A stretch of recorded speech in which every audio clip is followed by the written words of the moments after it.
Tsy voatery makany antsiranana intsony ireo mpandra raha amin'ny fitrandrahana ny arenakibon'ny tany ao amin'ny faritra Sava manomboka izao. Notokana ny filohan'ny Repoblika tao Asambava nadritra ny fitsidiam-paritra nataony tany an-toerana ny birao miadidin'ny soram-pananana momba ny arenakibon'ny tany. Taorian'ny fitsidiana tany Sambava dia niatrika avy hatrany ny fivoriana COP26 momba ny fiovaovan'ny toetry ny andro any Glasgow, Ekosy ny filoha Rajoelina.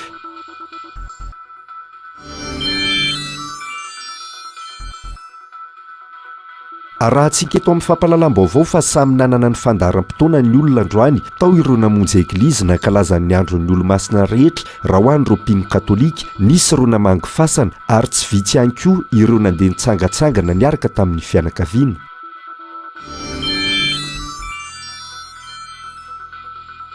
Mifarana manomboka androany ny fahatapahan-jiro mifandimby ho an'ny fokontany eto Antananarivo renivohitra satria efa miverina miasa ireo milina roa lehibe izay mpamokatra herinaratra ao an-dekaleka.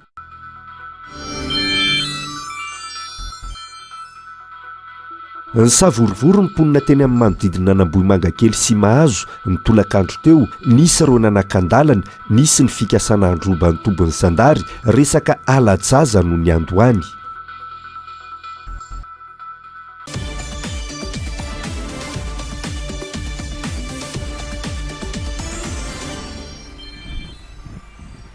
Manolotra ny arahaba mpampiraritso tomboky lahy sy tomboky vavy amin'ity volana vaovao, herinandro vaovao ity ihany koa. Etsika anombohana ny fampahalalam-baovao amin'izao alina izao ary dia nisokatra androany tany Glasgow, Ekosy ny fivorian'ny firenena mikambana mikasika ny toetrandro andiany fa 20 na ny COP26 mitarika ny délégationna malagasy mandray anjara amin'ity fihaonana goavana indrindra momba ny ady amin'ny fiovan'ny toetrandro ity ny filohan'ny Repoblika Andry Rajoelina, fihaonana izay manandanja manokana ho an'ny Madagasikara. Fanadihatiana.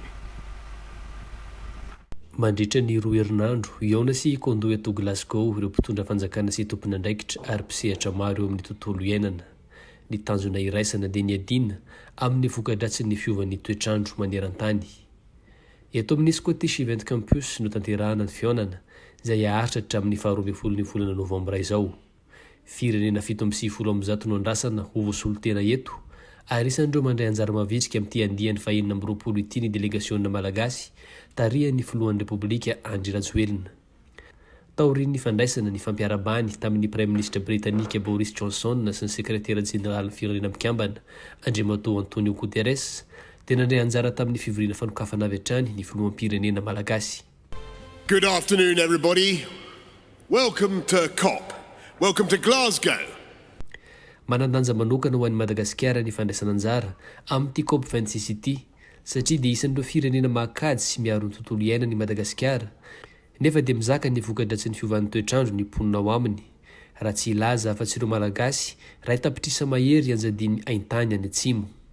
Araka ny tomban'ireo manam-pahaizana dia vinaniana iamafy hatrany zany aintany zany ka antony tsy maintsy andraisana andraikitra dian'izao ary izay no tindian'ny délégationna malagasy tarihan'ny filohan'ny Repoblika Andry Rajoelina ty Ekosy. Amin'ny firenena 720 dia eo amin'ny 770 i Madagasikara amin'ny lafiny ekôlôjika. Amin'ity COP26 ity ary dia manamafy ny finiavany amin'ny fiarovana ny tontolo iainana sy ny toetrandro i Madagasikara ary andray fitenenana eo anatrehan'ny fivoriam-be ny filohan'ny Repoblika Andry Rajoelina raha mipitso talata. Eo amin'ny pejiny toe-karena kosa dia taratry ny fanjakana manakaiky vahoaka ny fahavitany birao miadidy ny soram-pananana momba ny arenakibon'ny tany eto Madagasikara na ny Bureau du Cadastre Minier de Madagascar BCMM izay natsangana ao Sambava faritra Sava ny zoma lasa teo. Manana arenakibon'ny tany maro ny faritra kanefa voatery mandeha any Antsiranana ireo mpisehatra raha anao ny antota taratasy rehetra ka zary lasa miteraka akiviana sy lasa sakana ho azy ireo izany. Ny tanjona nefa teny ampidirana ireo mpiantsehatra anatin'ny ara-dalàna. Fanampanazavana. Antom-pisina sy andraikitra fotriny birao miadidin'ny soram-pananana momba ny arenakibon'ny tany eto Madagasikara na ny Bureau du Cadastre Minier de Madagascar BCMM ny fanomezana ny fahazon-dalana hitrandraka arenakibon'ny tany mandra-pahatonga ny fimpitoana mahavoana azy ka anatin'ny mangarara tanteraka no anaovana ny asa rehetra. Rehefa misy zany olona te hitrandraka ny arenakibon'ny tany aty amin'ny faritra tsy makany atsiranana tsy makany atanana rivotsony fa etry ihany eto amin'ity braoty dia manao an'izany fangatahana zany a ary mametraka an'izay rafitra sy ny famomezana lalana izay ity braoty zany no mamme ny permis minier zay ame ihany koa ny fanomezan-dalana zay itrandrahana na ny hoe autorisation exclusive de réservation de périmètre minier noho izany dia hiazakazaka ny fampandrosoana ny fitrandrahana arena kibon'ny tany ao anatin'ny mangarahara ary eo moa samy mijery dolo eo bianco tsy tokony isy tsony kolokolo fa etry ihany no mamme an'izany fahazoan-dalana zany ahafahana mitrandraka ny arena kibon'ny tany. Ity notokanana ny 7 oktobra lasa teo teto Sambava ity no birao paritry ny BCMM faharoa-mbifolo manirana nosy tanjona napetraky ny fitondram-panjakana ankehitriny ny fanjakana manakaiky vahoaka ka antony nananganana ny birao ny BCMM ity fotony toy izao. Tany am-boalohany tamin'ny taona 2000 ny BCMM dia andrenivohim-paritany enina ny nisy azy amin'izao fotoana izao efa 12 ny birao miparitaka amin'ny faritra samihafa zay tsy tsahatra anakaiky vahoaka raha momba ny Sambava manokana tamin'ny 12 taona lasa no efa teto fananofa-trano dia 12 taona ty aoriana dia izao nanorina foto-drafitrasa ao anatin'ny fanatanterahana ny vina ho amin'ny fampandrosoana ny firenena sy ny politika akapoben'ny fanjakana ary ny programan'ny gouvernementa isika karariny zitsiny raha foto-drafitrasa manara-penitra toy izao no sitrahantsika mpandraraha eo amin'ny sehatry ny arena kibon'ny tany eto atoerana. Manana arena kibon'ny tany maro ny faritra Savato ny Aodaraina izay malaza manana volamena, varahana, ny vato toy ny kwartsa sy ny eladrano, ny sfenina ary ny tourmaline. Mila nosy Amboriala koa dia fantadaza amin'ny vato industrial toy ny kwartsa sy tourmaline. Ny ao Andapa misy any Bealampona amin'ny karazam-bato toy ny kwartsa sy tourmaline ihany koa. Tsara manamarika fa manana seranatsambo manondrana any ivelany i Voemara. Anisan'ny tombony ho an'ny faritra Savany fisian'io seranatsambo afaka manondrana entana ny ivelany io ary anisan'ny mampiditra vola ao anatin'ny kitapom-bola mpanjakana ny tamberiketra avy amin'ireo mpitrandraka madinika sy ireo mpanondrana vato makany ivelany ka ao amin'ny seranany Voemara avokoa no anatanterahana izany. Andeha ho fantarintsika tao anatin'ity fanadihadiana manaraka ity ny momba ny tantara ny fankalazana ny fetin'ny olo-masina sy ny atao hoe olo-masina ho an'ny fiangonana katolika apostolika romanina ny fetin'ny olo-masina izay ankalazaina anio ray fa voalohany volana novambra. Setra Randrianasy. Tany amin'ny taonjato faha-efatra no efa nisy ny fankalazany ny fiangonana oriental tany Atsinanana ireo olo-masina saingy ireo martiro no nankalazaina tamin'izany. Tany Ampendohana ny lahady ao aorianan'ny Pentekote ny fankalazana izany fetin'ny olo-masina izany. Ny taonjato faha-5 kosa no nanomboka ny fankalazana ny fetin'ireo martiro tao a Roma izany hoe nanomboka ny taona 100 tamin'ny andro ny Papa Boniface fahatelo. Izany dia ny fanindry-andalana tamin'ny nanovana ny Panthéon Rome ho sanctuaire na fiangonana lehibe ahafahana ivavahana. Tany amin'ny taonjato faha-9 tamin'ny andro ny Papa Grégoire fahatelo kosa no nanovana azy ho ray novambra ary ankalazana ireo olo-masina ny fiangonana katolika. Ny fankalazana ny fetin'ny olo-masina ny voalohan'ny volana novambra dia azo atao hoe manokana ho an'ny fiangonana katolika. Tsara ihany koa nefa ny mampahatsiaro satria zava-misy izany fa ny fiangonana orthodoxa sy ny fiangonana katolika tatsinana zay rite byzantine dia mankalaza ihany koa ny fetin'ny olo-masina rehetra fa araka nefa nambara teo ny ankalazan'izy ireo ny fetin'ny olo-masina rehetra dia ny alahady aorinan'ny Pentekote. Ireo olo-masina fantatra sy tsy fantatra anarana no ankalazaina rehefa voalohan'ny volana novambra toy izao. Misy kosa nefa ny famaritana sy ny fisokajiana ireo atao hoe olo-masina amin'ny fiangonana katolika. Ajaina manokana aloha ny olo-masina noho ny ho mpitondran-tena tsara alaintahaka izay ny ainan'izy ireo ka zary torolalana no fankahirezina ihany koa ny kristianina mba anaraka bebe koa ny lalana atoron'ny Kristy azahoana ny lanitra izany ahatongavana ny amin'ny fiainana kasambarana ny ainan'izy ireo zany a ka azo raisina ho modely izy ireo amin'ny fampiarana ny torohevitry ny evanjely zay notorohin'ny Kristy. Raha ny litorjiny fiangonana katolika no jerena fankalazana manetriketrika mihitsy no ankalazana ny voalohan'ny volana novambra izay ankalazana ny fetin'ny olo-masina. Fanahitana fienana ireo olona tonga nanatitra voninkazo tamin'ity taona ity raha ny tao amin'ny fahasambahiny an-Janahary manokana noho ny fisian'ireo fasan'ireo olona maty noho ny valanaretina Covid-19 no heverin'ny mpiambina fa eny amin'ny toerana fa ho anton'izany tsy nanakana ireo fianakaviana sasany kosa nefa ny fisian'izany fa tonga izy ireo nanatitra voninkazo sy nanadio ny fasan'ny avan'izy ireo izay efa lasa any ankoatrany. Fanadiadiany Setra Randrenasy. Tsy dia naoraka toy ny isan-taona ny fanaterana voninkazo tamin'ity taona ity raha ny fanazavana izay nomeny ireo mpiambina eto amin'ny fahasambahiny eto an-Janahary. Tahotra noho ny fisian'ireo fasana nametrahana ireo lavo ny valanaretina Covid-19 no heverina ireo mpiambina ireo anton'izany. Tsy nanakana ireto fianakaviana ireto anatitra voninkazo ho an'ireo avany kosa nefa izany efa zary lasa fomba mampanao azy ireo mantsy ny fanaterana voninkazo eto rehefa 2 novambra toy izao. Isaky ny 1er novambra zao zany zay mahatsiaro azy dia tonga makaty manatitra voninkazo. Dadatoanay. Tena reto izy daholo zany. Fianakaviana anankiray daholo zay. Dina mahatonga anareo hoe manatitra voninkazo.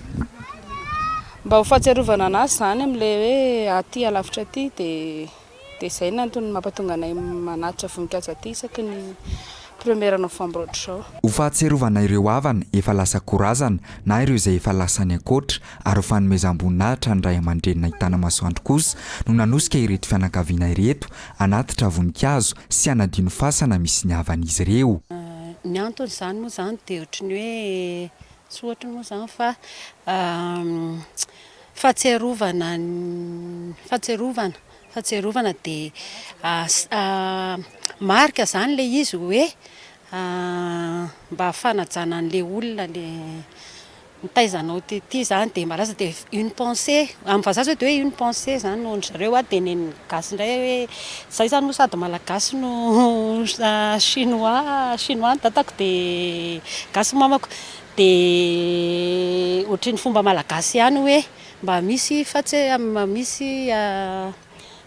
fahatsiarovana fotoana kely mba hatsiarovana an'le olona nanabeanao dia ohatr'izay zany le anton'le anaterana an'le voninkazo. Tsara ny mampatsiahy fa ny 2 novambra ny tena fetin'ny maty fa ny 2 novambra kosa dia fankalazana ny fetin'ny olo-masina saingy amin'ny mahandro tsy fiasana ny 2 novambra no anararotan'ny olona manatitra voninkazo ho an'ireo izay efa lasa nikorazana. Ny voninkazo maina kosa no be mpividy sy lamaody amin'izao fotoana izao indrindra fa amin'ity voalohan'ny volana novambra ity na izany na tsy izany aza dia maro ihany koa ireo nisafidin'ny voninkazo natoraly sy ny vita amin'ny plastika raha ny filazan'ireo mpivarotra araka ny fanadihadiana nataony mpaninao gazetinay Felana Rakotoarisolo sy Tray Randriamaro. Voninkazo baina no maro mpividy androangy tamin'ny fahatsiarovana ny andron'ny havana efa nodimandry. Mateza mantsy ireo karazam-boninkazo ireo ka antony isafidianan'ny olona izany. Tamin'ity izao misy kely tamin'ity vatra izay aloha tsy dia misy. Dia mainona zany ohatran'ny hoe mateza izay mampiavaka azy amin'ny naturel. Mateza izy tena mateza sady ohatran'ny tsara koa ilay izy. Tsara izy zany amin'ny olona amin'izao. Teza indray izao atao amin'ilay paquet kely ireny eo amin'ny 1000 dia mitao indray 5000. Betsaka no efa manao famandriana melora rehefa voalohan'ny volana novambra toy izao. Saika misy mpividy avokoa ireo karazam-boninkazo misy raha nambaran'ireo mpivarotra. Be paka stantis zipzipine astromélie voninkazo mateza. Ilay zany mahatonga an'ireo hoe ireo no mandeha aloha ny amin'ny ankapobeny. Fa misy mampiasa glaela, misy mampiasa rosy. Fa vitsivitsy. Mazana aloha zany misy mikomandy moa satria ny voninkazo efa keto ohatr'izao be dia be le maka. Le maniry, le polpera izao no tena mandeha amin'izao. Satria ny maniry dia risika kokoa zany ny olona. Fa le ankehitriny zany ohatrany efa resin'le sinoa daholo koa le izy amin'izao. Matetika noho ireo mbola hiazo toerana lavitra no mividy voninkazo plastika hoy ny mpivarotra hafa. Samy misy mividy daholo na naturel na ny artificiel. Misy ohatra andeha any amin'ny province izy dia na artificiel ny vidiny. Dia raha aty Antananarivo izy zao ohatra eto ihany dia naturel ny vidiny. Izy aboky ohatra itony. Ohatra izao izy efa vita ohatra zany misy mividy dia misy koa izy le fleur coupé fotsiny. Dia misy koa le olona mividy voninkazo dia ity mba amboary bouquet dia amboarina. Glaïeul ohatra zany, misy rose. Fa io koa misy ohatra le olona zao hoe tamin'izy velona dia zao ny voninkazo ity ohatra dia inona terin'ilay olona eny. Dia arakarak'izay. Miankina amin'ilay olona mividy. Isan'andro no atsiarovandreo avana efa lasa hoy ireo mpividy saingy atao miavaka ny androany. Ny hafa kosa indray dia manao izany isan-taona ary efa nozariny ireo ray aman-dreny tany aloha. Isan-taona mihitsy manao an'ilay zao hatramin'izay. Tsy hoe efa fanaonay ilay izy fa vao nandao anaty ela zany ny vadoka dia mbo androany mahatsiaro azy. Dia fitiavana moa zany tsy hita intsony izy ilazana le hoe fitiavana ho anazy tsy hita intsony izay fomba ilazana zany dia atao ohatran'ny hoe asehonao amin'ny alalan'ny fanomezana voninkazo anaterana azy eny amin'ny fasana zany dia iny tsy inona tsaroana foana isan'andro fa tsy hoe isaky ny ohatr'izay izy vao tsaroana fa androany fotsiny mba andro miavaka zany dia tsy maintsy mba ohatran'ny hoe nataonay marika hita androany andaotsika mba anaty voninkazo amin'ny vao maraimbe dia efa maro hoe tonga ny vidy voninkazo raha ny tetỳ Anosy manokana. Araky ny voalaza teo moa dia andro tsy fiasana ny voalohan'ny volana novambra ankoatra ireo ny safidy izay anao izay famangina fasana izay dia nisy ihany koa no ny safidy natanteraka fitsangatsanganana na liana olona nihetsika no karakara ny faritra Analamanga teny amin'ny Analamanga parka Apangabe nandritra ny 2 andro hetsika izay nahitana kermesy fampisehoana lomano sy fanatanjahantena samihafa ary fitoeram-pisakafoanana toeram-pialamboly feno ny eny amin'ny Analamanga parka ary tsy lavitra ny tanan-dehibe ka izay no nanintona ireo mpialavoly tsy hijanonatra eo fa itoy kosa ny hetsika karakara ny faritra Analamanga eo amin'ny toeran'io hoy ny gouvernoura fanadiadiana eo amin'ny sary ny Setra Randrianasy. Na dia vao tapa-bolana monja aza no nisikafan'ny Analamanga park foto-drafitrasan'ny fanjakana eo ambany fiadidiany ny faritra Analamanga dia efa marobe ny olona liana sy tonga tetỳ an-toerana omaly sy androany. Marobe azo isafidianana raha teo ny fialamboly hitetỳ an-toerana ary mety ho an'ny mpianakavy na mpinamana na mpifankatia ihany koa.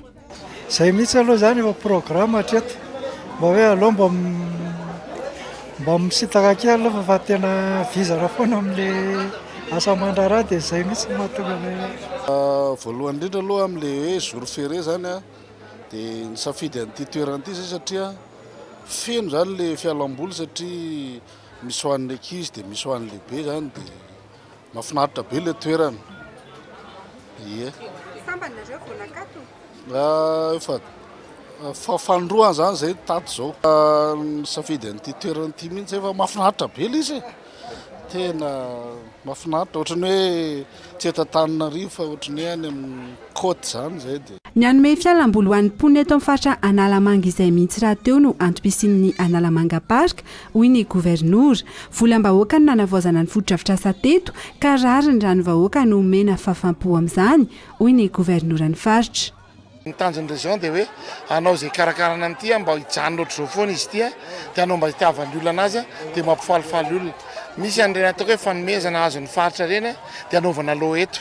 Misy base koveta, misy base savony, faly ery ny olona izay le zavatra atao hoe ohatran'ilay kermesy tsy hoe ohatra fa tena kermesy ohatran'ny fety foraina any an-dafy ireny dia ny olona rehetra afaka manao daholo. Manentana antsika tsy lavitra Analamanga ary afaka ifampiresahana foana ny zavatra rehetra izay atao aty afaka miresaka inona ny efa misy sity any dia manasa antsika rehetra zany ho avy aty fa any fanjakana ity hoe zahana hoe rehefa fananam-panjakana ve dia mora simba fananam-panjakana ve dia tsajaina fa isorana be be ny olona taty na hitantsika ary na mifadiovana ary tena manaja le olona hoe zay le izy matsapa zareo hoe anaity ary zay ny tena tanjony rehefa tonga atsika dia matsapa hoe anaty nisy volako ny ala tamin'ity. Ankoatra ny toerana sy hetsika mahazatra afantaran'ny be sy ny maro any Analamanga park dia nomena sehatra manokana ihany koa omaly sy androany ny kermesy izay mahafety ny fety saingy ny alefa taty aoriana nanamarika ny faritra Analamanga fa hitohy hatrany ny hetsika toy izao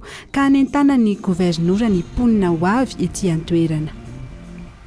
araky ny voalaza teo dia fotoana fanararaotan'ny fianakaviana sy fikambanana samihafa ionana ihany koa ity voalohany volana novambra ity ho an'ny teny Ambatofotsy toerana nanaovana fanadihadiana ohatra dia tomefy olona ny toeram-pitsangatsanganana manamorona ny renirano ny sison iny fanadihadiana eo amin'ny sary ny setra Randriana Satrany.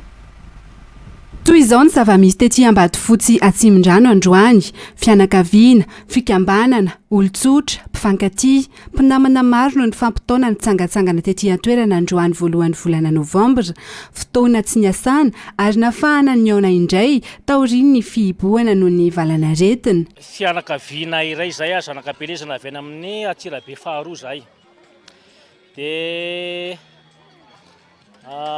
mba hanihona ny fankatiavana sy ny mampianakavy dia mba miaraka mitsangatsangana kely aty izahay amin'izao voalohan'ny volana Novambra izao sady amin'ny tsy fiasana dia amin'izay mba mahavory olona bebe tokoa izay dia izao hitanareo izao ny ambiansy ety tamin'ity zany hitantsika ety any moa zany le misy an'le resaka miaina araka amin'ny Covid-19 zany dia mety eo amin'ny taona teo zany zay tsy dia afaka ny famory ohatr'izao fa mba nararaotina kely tamin'ity fotoana ity hoe aleo volana Novambra efa amin'ny mba mivavaha kely zany ny confinement dia mba nararaotina ity dia mba mahavoryvory olona betsabetsaka kely tompo. Efa fotoana natokan'ny mpianakavy ionana hialana voly sy anararaotana manao fivorim-pianakaviana kosa andray Novambra toy izao ho an'ny reto fianakaviana ireto. Fa me avany Antananarivo any zany teraky rasana tsara pertinina zany zay dia mba tsangatsangana isaky ny 1er Novambra zany ny mandehandeha ohatr'izao mba mivoaka kely ny fianakaviana. Izy tsy hoe aty Ambatofotsy fa mba miovaova zany ohatra hoe tamin'ny heritaona zao tany Ambato miravavy tany dia miovaova samy mandeha ohatra hoe misy enina zao ny zanak'olona dia misafidy amin'ny indray mifidy toerana amin'ny heritaona dia mandeha ohatr'izay fotsiny. Ny sakafo zany samy mba manomanomana kely daholo ny fianakaviana dia misy any ohatra hoe sakafo iraisana zany ohatra hoe lasary, jus, desera, misy any raisana homanin'ny fianakaviana mitambatra fa ankoatr'izany le mba samy mandro any an-trano koa mba fafinaretana konkoa zany ho an'ny tsirairay. Fotoana fanararaotana fakandrivotra madio sy miala ny rotoroto andavanandro indrindra ihany koa ny toy izao ka samy manao izay fialamboly mety taminy avokoa na ny kely na ny lehibe. Fa efa tafaverina ny asa nanombokalina ireo milina roa lehibe mpamokatra herinaratra ao Andekaleka niteraka fahatambahan-jiro matetika teto Antananarivo sy ny manodidina tapitra araka izany ny fahatapahan-jiro ny fandimby nateraky ny fanamboarana teny an-toerana vita tanteraka ihany koa ny fanamboarana ilay fantsona lehibe niteraka tsy fahampian'ny herinaratra izay novokarina etsy ankilana nefa mitohatra ny kosa ny asa fanarenana ao an-toerana raha ny fanazavana avy amin'ny orinasa kana Jirama Hatrany. Andoniana Martina mitondra ny anjinjiny izay. Tsy fahampian'ny herinaratra novokarina namatsy ny tambazotra iraisana Antananarivo. Vokatry ny fahasimbana milina telo lehibe sy fahavakisana fantsona goavana tao Andekaleka. Niditra tamin'ilay antsoina hoe coupure tournant na fahatapahan-jiro no ifandiminy teto Antananarivo sy ny manodidina ny farany herinandro teo. Vita soma tsara ny fanarenana ireo milina ireo sy ilay fantsona vakio amin'izao fotoana raha ny fampitam-baovao avy amin'ny Jirama androany. Efa niverina ny asa namokatra herinaratra nanomboka alina ny roa tamin'ireo milina ireo raha toa ka mbola anaty ny andrana kosa ny iray raha ny fanazavanana. Andekaleka izay mamokatra herinaratra hatrany amin'ny 900 megavaty izany hoe ny 400 ny herinaratra mamatsy any tambazotra iraisana Antananarivo. Mbola anaty ny fanamafisana sy fanatsarana hatrany ity tompam-pamokarana herinaratra lehibe ity kosa ny orinasa mpanjakana miaraka amin'ny ministerany angovo sy ny akoranafo. Fitaovana tsy nisy fanavaozana tato anatin'ny 30 taona ny eto Andekaleka raha no mafisin'izy ireo. Tafiditra ao anatin'ny asa ho tanterahin'io ny fanomanana ny fandraisana ny milina faha-efatra n'Andekaleka izay amokatra herinaratra mahery ny 530 megavaty. Entina anampiana ny famatsiana herinaratra amin'ny tambazotra iraisana Antananarivo raha ny fanazavana hatrany.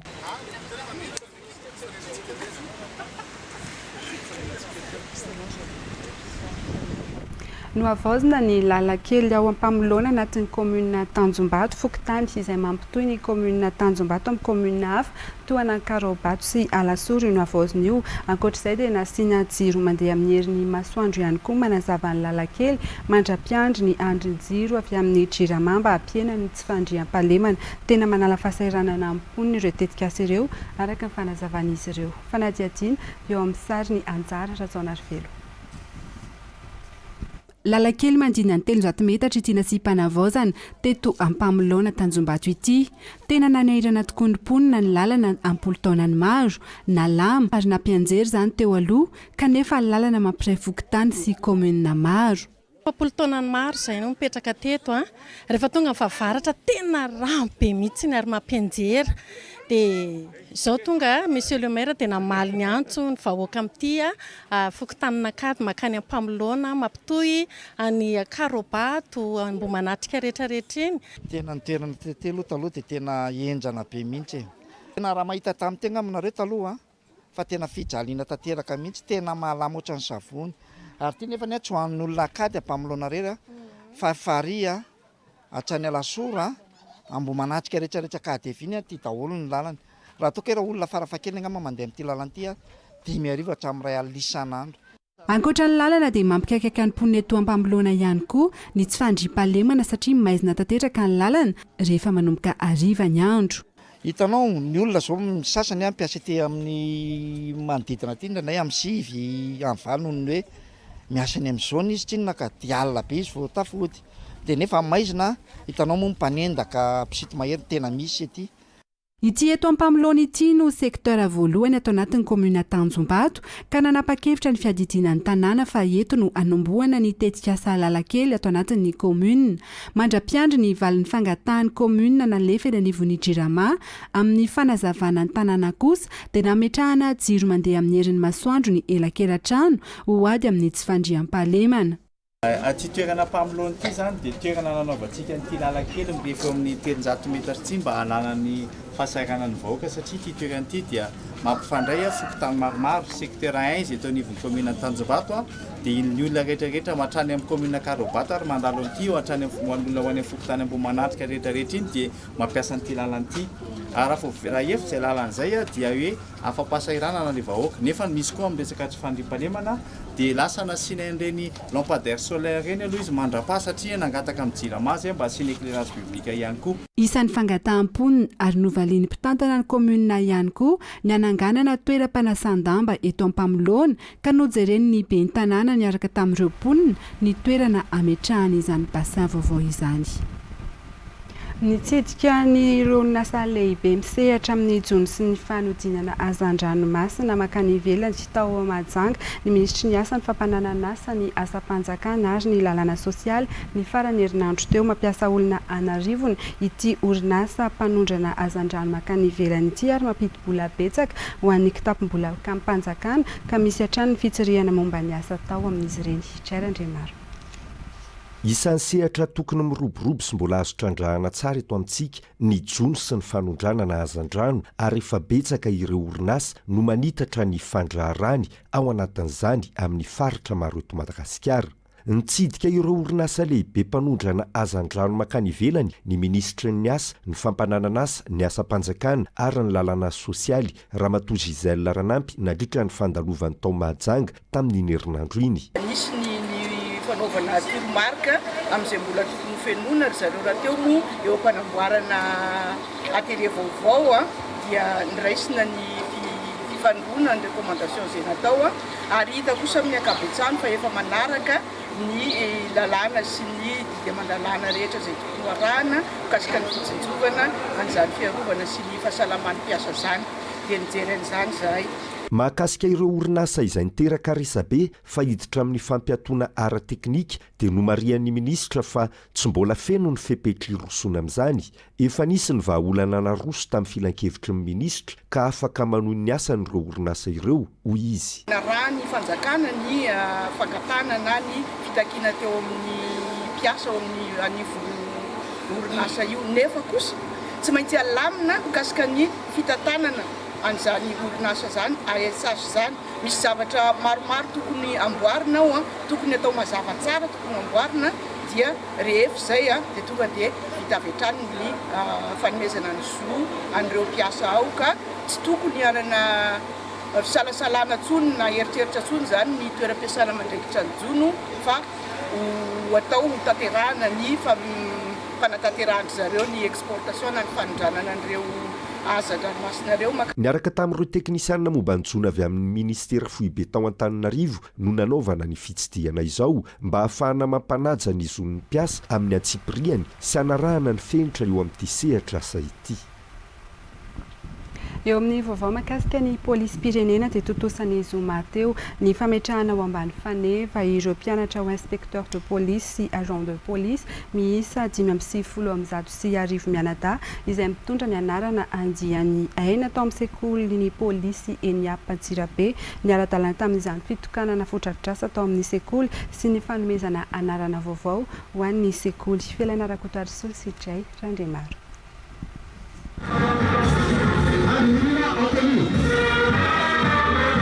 Efa navita ny fiofanana fototr'iraisana nandritra ny 5 andro ireto mpianatra ho agent de police sy inspecteur de police ireto ka hiditra mitohy ny fampiofanana mba ho polisy mendrika sy asa ho an'ny vahoaka malagasy indray manomboka eto. Afaka iray taona izay mahavitatra ny farany amin'izy ireo ny hivoaka eto amin'ity sekoly ity ka hiazo ny toeram-piasany avy aorian'ny fizarana amin'ny asa eny anivon'ny sampandraran'ny polisy. Manomboka zao zany izy ireo dia hianatra iroso amin'ny progression pédagogique na hianatra an'ireo fahalalana anovo fahalalana sy ny fahaiza-manao maha-polisy any an-dakilasy na eny ivelany ny lakilasy. Ny fahatelo mamarana an'izay dia ny fiofanana arakasy izay ho arahan'izy ireo eny amin'ireo sampandrara misy eto anivon'ny polisy-pirenena. Nitoetrano ny fampidirana ho polisy amin'ny alalan'ny fampiofanana hoy ministra ny filaminam-bahoaka ka namafisy ny fahefanekena ny andraisana ny polisy miisa 590 amin'ity taona ity ho atao lahara-pahamehana ireo toerana tsy ampitandro ny filaminana amin'ireo polisy vao handray asa. Izy ireo dia anatevin-darana indrindra any amin'ny faritra atsimo zany hoe any amin'ireo toerana saro-dalana sy mbola mafana amin'ny lafiny tsy fandriampanemana dia andeha anatevin-darana izy ireo eo ihany koa ireo sampandrarahan'ny polisy-pirenena vao hosokafana toy ny any amin'ny distrika maro dia anatevin-darana eny amin'ireny barao amin'ny polisy vaovao reny koa izy ireo. Manomboka izao mitondra ny anarana contrôleur de police Ndiaye Amadou ny sekoly Eniap. Tompona andraikitra niavaka tamin'ny fahitsiana sy ny fahasahiana mandray andraikitra teo anivon'ny polisy Ndiaye Amadou ka fanomezam-boninahitra azy izao. Ankoatr'izay dia nitokanana tamin'ity fotoana ity ihany koa ny trano fitahirizana fitaovam-piadiana vaovao eto amin'ny sekoly. Tontosa omaly tetsy amin'ny FGKM isotro fitiavana kosa ny fanompoam-pivavahana fanokafana fitaom-piasana 124 sy ny taopanam-beazana 124 an'ny skoto mpanazava stily eto Madagasikara. Nandritra izany koa no nanolorana ireo ekipa foibe hitarika ho an'ny telo taona manaraka. Io ihany koa ny fiaingana vaovao anohizana sy anatsarana ny fanabeazana ireo mpiaikana ao amin'ny mpanazava stily eto Madagasikara mba ho tena vavolombelon'ny Kristy sy olom-pirenena vanina ary ho andry ny fianakaviana. Fanampanazavina. Tsy voafaritra ao anatina synodam-piangonana iray no asa sahanina fa ireo fiangonana manaiky ny hanabeazana ny ankizy ao aminy dia toanany ary ampiny avokoa. Ny zava-dehibe zany dia ny ahafahan'ny ankizy mivelatra na amin'ny lafiny saina zany na amin'ny lafiny finoana zany na amin'ny lafiny lalao zany ka tsy isy anelonelona azy fa dia mivelatra tokoa izy eo amin'izay sehatra rehetra hampivelanan'ireo mpanabe azy amin'ny toerana samihafa izay misy azy. Araka nefa nentina taminao tanatin'ny lohatenim-baovao teo dia iraikitra ny sahotaka teny mahazo tokony tamin'ny 4 ora tolakandro teo. Raha ny fitatana ireo mponina teny amin'ny Mandinda dia nisy fiara iray tsy atehaka izy ireo saika hangalatra zaza miisa 7. Niarana atezeram-bahoaka ilay fiara ka vaky tamin'izany ireo kodiarana mbola tafatsoaka ny azo an'Ambohimanga kely kosa ilay olona tao anatin'ilay fiara niteraka savorovory hatrany Ambohimahitsy. Ity resaka alajazy ity ka nosakanan'ireo mponina tamin'ny lalana miazo Ambohimanga kely izay fiara no ahiahin'izy ireo. Toy izao ny fitantaram-ponina nanatry maso ny zava-misy. zao dia nzay vahoaka any dia za mahatonga reo mety miverina tôbila satria manohatra gendarme dia manohatra vahoaka vao tsy sakadiny mahery fany mahasina ny antombohany za tao an-trano fa to dia le olona mitabataba daholo fotsiny inkovoaka avany dia zay nanontany olona efa mijanona ela velany hoe misy ina dia misy mpangalajaza ozy fa le zaza zany efa any ambony any mangalarina fa tsy fatadia-bavy fa le fatadia-bavy hatreto aloha dia mbola tsy nahazoana ny fanazavana ny avy eo anivo ny mpitandro filaminana mikasika iny raharaha iny fa entina aminao ihany ny fivoaran'izay arakaraka ny vaovao tonga eo ampelantanana ny mpanao gazety. Izay ihany koa no mamarana ny tapany voalohany tamin'ny fampahalalam-baovao toy ny mahazatra ny vaovao pasitra no arahanao anatin'ny tapany faharoa. Naterako tomavo miaraka aminao ao anatin'ny fampahalalam-baovao amin'ny fiteny frantsay, tena kosa mametraka ny veloma mandrapitafa ho manaraka indray. Veloma tompoko.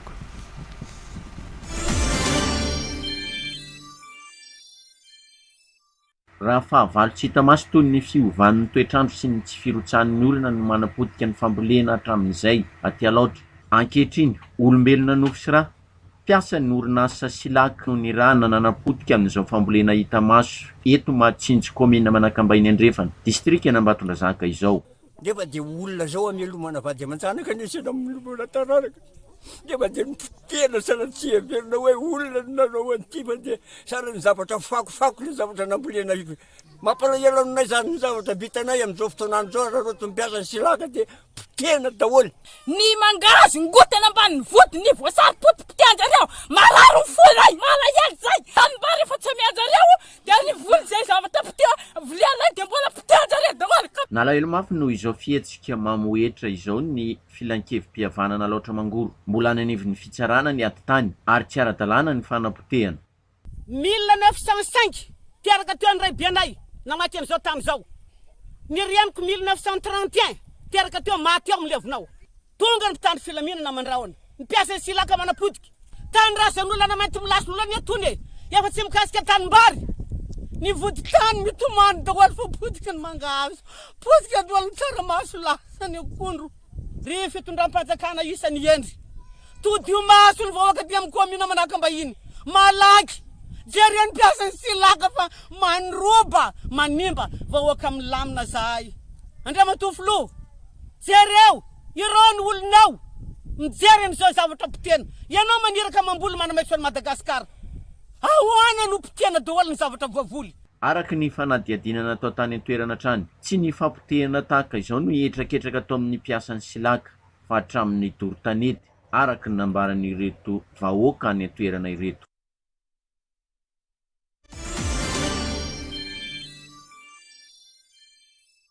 Nitrangana etrano namaizana trano 7 tafo tao Fokotany Marsavo, kominy Soanala faritra Nosy ny alarobia 20 oktobra teo. Taorian'ny fanampiana ataon'ny solom-tenam-panjakana akaiky dia tonga tany toerana ihany koa ny governoran'ny faritra Nosy ny farany herinandro teo ka nitondra fanampiana ho an'ireo olona 5 traponina. Vola iray tapitrisa ariary, vary, siramamy, sira, voamaina miampy ireo kojakoja fampiasa an-dakozia no nentina vonjy maika ho an'ireo mponina. Ny raha ny fitondram-panjakana eto izahay tonga eto izahay avy eo amin'ny faritra Nosy misy olo-tena ny fitondram-panjakana mitondra ny voatsirambin'ny tanany satria dia vary, misy voamaina, misy menaka, misy kojakoja an-dakozia, misy siramamy, misy sira, ny zavatra zay nentinay ho anareo. Tsy havita ny olana mitranga amin'ny fiainany ankodina tsirairay fa zavatra kely de kely mba hoentina hanamaivanana ny fahasairanana zay mitranga amin'ny fianakaviana. Fantatra fa etrano ny ninana tao zao ny ben'ny tanàna ka efa eo pikarohan'ireo navandoza ny manam-pahefana ankehitriny.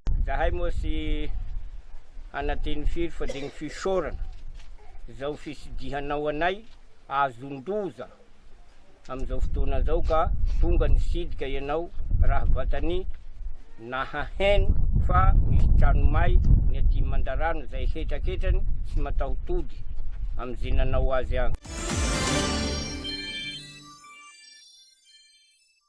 Mba ho fanatanterahana ny velorano fahadimy nataon'ny filoha momba ny fahasalamana ho an'ny rehetra dia notokana ny governoran'ny faritra Bongolava sy ny ben'ny tanàna ao Tsinjorivimanga ny CSP2 ny Fokotany Soamatamana izay afaka miasa sy mandray marary avy hatrany. ahitana efitrano miisa 5 izay fandraisana marary sy fipetrahana ary efitrano fampiterahana ity CSB2 ity. Zava-dehibe ho an'ny vahoaka zany ny fahasalamana dia nanao mihitsy zany miezaka amin'ity toko-pahasalamana ity. Trano anankiray izy io misy efitra 5, misy fandraisana an'ireo marary, misy trano fampiterahana ary misy koa fipetrahana marary. Ankoatr'izay moa zany mifoto-drafitrasa manodidina eto misy ihany koa ny WC dia misy ny dosy, misy koa ny rano eto ary ny zana nametraka jiro anankiroa eto amin'ity toerana ity. Dia misy koa ny lakozia izay azon'ny marary ampiasaina. Afa-pasahirana andreo mponina eto amin'ny manodidina amin'ny fahavitan'izao foto-drafitrasa izao 20 kilometatra miala eto mantsy vao misy tobim-pahasalamana dia ny eo amin'ny renivohitry ny commune ka entina tongotra ireo marary sy mpiteraka amin'izany. Efa nandritra dia 20 taona zay zany dia mijaly ay marary avy ety patonga ny Tsinjarivo tapitry ny ankizy raha vao nifanitony mpiteraka avy ety moa dia ila ho faty io vao tonga eny. Afaka fahasahirana na izao hatramin'azahoana ity hôpitaly ity taona zao no nitadiavana an'izao zavatra zao dia afaka fahasahirana dia afaka fahasahirana tokoa zahay. Ny zavatra angatahana iakoatra izao ngamba dia fiaraha-miasa. Ireo sona tsikelikely no fananganana foto-drafitrasa tahaka izao amin'ireo toerana mitoka-monina eto amin'ny faritra. Ny fokon'olona teto ny tompon'ny tetikasa. Vonina trano ny faritry Bonglava hanome tolo-tanana ho an'ireo fokon'olona izay tsy miandry 100 isan-jato ny fitondram-panjakana amin'ny asa fampandrosoana tahaka izao.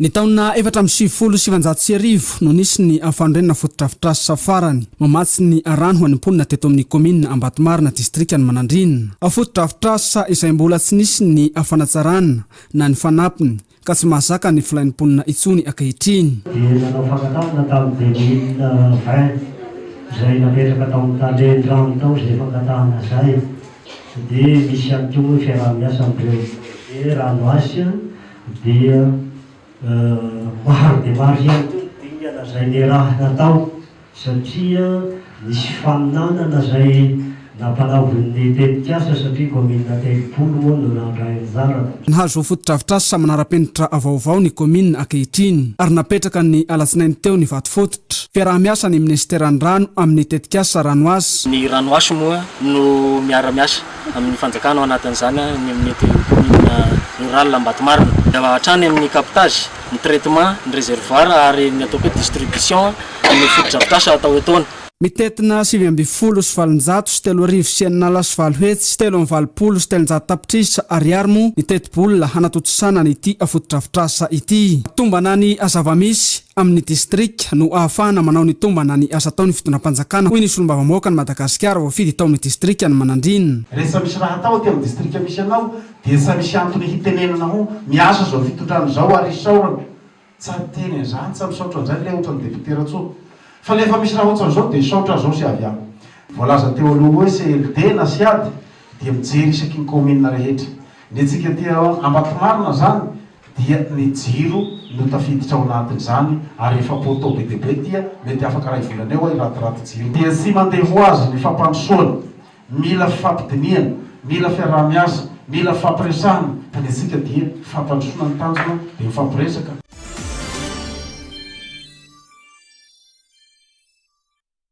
Teto amin'ny kianjana ambany no nanaovana ny lalao manasa-dalana taranja baolina kitra amin'ilay tournoi LGK Plus fifankatiavana no karakarain'ny solombava-bahoaka voafidy teto amin'ny distrikana Antsirabe faharoa ny alahady teo. Lalao voalohany, samy nampiseho fahaizana ny ekipa Vinanika Arena manao akanjo mavo amin'ny sary sy ny ekipa Mandrosoasina manao akanjo volomboasary.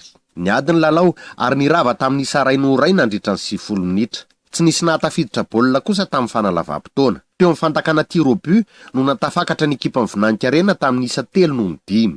Lalao faharoa izay nifanandrina ny ekipa Andrammanelatra manao akanjo mena sy ny ekipa Sondrariny manao akanjo volomboasary. Nanana tombony tamin'ny fandaminana ny lalao ny ekipa Andrammanelatra ka nahatafiditra baolina iray. Niezaka ny ekipa Sondrariny saingy tsy nahakobana harato.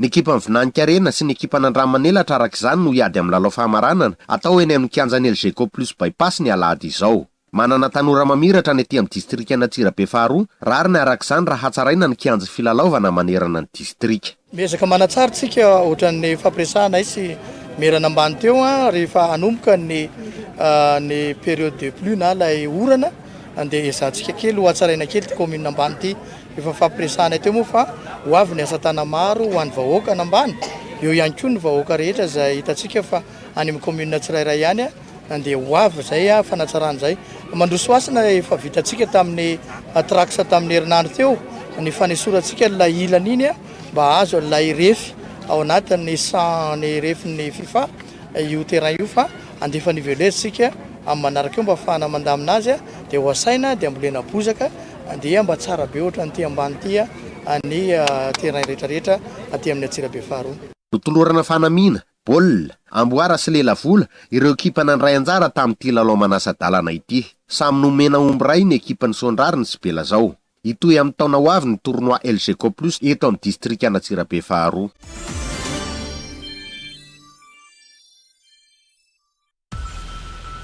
Tsy voatery makany Antsiranana intsony ireo mpandry raha amin'ny fitrandrahana ny arenakibon'ny tany ao amin'ny faritra Sava manomboka izao. Notokana ny filohan'ny Repoblika tao Sambava nandritra ny fitsidiam-paritra nataony tany an-toerana ny birao miadidin'ny soram-pananana momba ny arenakibon'ny tany. Taorian'ny fitsidiana tany Sambava dia niatrika avy hatrany ny fivoriana COP26 momba ny fiovaovan'ny toetry ny andro any Glasgow, Ekosy ny Flora Joel.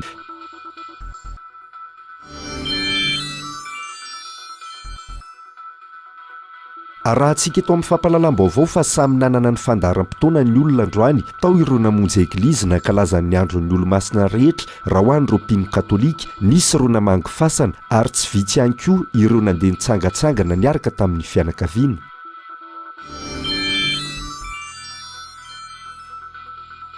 Mifarana manomboka androany ny fahatapahan-jiro mifandimby ho an'ny fokontany eto Antananarivo renivohitra satria efa miverina miasa ireo milina roa lehibe izay mpamokatra herinaratra ao an-dekaleka.